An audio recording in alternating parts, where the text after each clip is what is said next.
Kentucky Fried Chicken, situat just a l'altra banda del carrer de la casa on va viure del 1995 al 1990 el dictador albanès. Estem visitant llocs singulars de Tirana. Aquí tenim el castell, el que se'n diu el castell de Tirana, no és cap castell, només hi ha una mica de muralla, i a dins de la muralla el que hi ha són molts bars, així bars i botiguetes amb encant. Penseu que a Tirana no és gaire fàcil trobar un restaurant, el que sí que hi ha molt són bars on van a fer el cafè, però bars i restaurants tampoc és que te'ls trobis com a Barcelona, a cada cantonada. La piràmide de Tirana, aquí és on havia d'anar enterrat el dictador.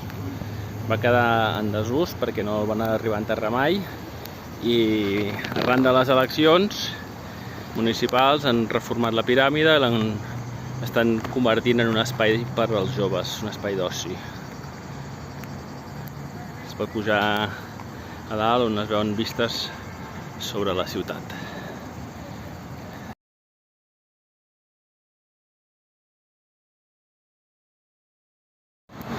I aquí tenim un dels edificis nous de Tirana. La particularitat que té és que hi ha unes finestres que sobresurten que representen el mapa de Tirana. Les que sobresurten més representen les zones més muntanyoses. L'església catòlica circular, semisfèrica. Mireu els bancs, no són per rectes, aquí hi ha molt de disseny.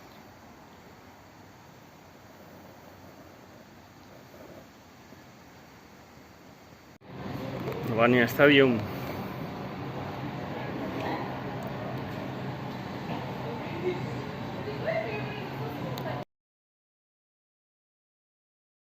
Gravant-ho.